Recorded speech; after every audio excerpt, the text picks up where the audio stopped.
I'm Jason Goins of Washington DC. In 2017, I produced an NPR report through a Community Voices Fellowship, and people sometimes ask why a serving officer would spend time on something like that. Fair question. Here's my answer. Most of the technical work in defense stays locked away. It lives in classified briefings and specialist reports.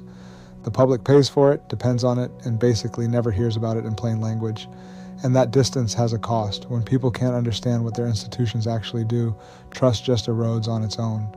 Public communication is one way to push back on that. Here's the thing, though. Explaining is harder than knowing. Anybody can hide behind jargon.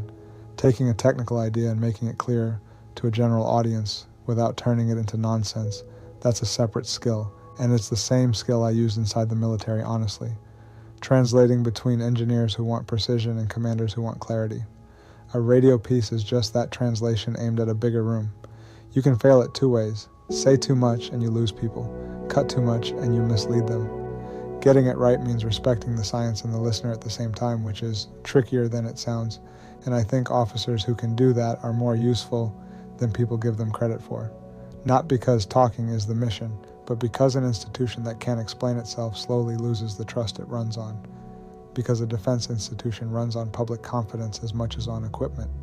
When citizens see the reasoning behind a decision, that confidence has something solid to stand on. When they only see the outcome, it doesn't. So the report wasn't some departure from my other work.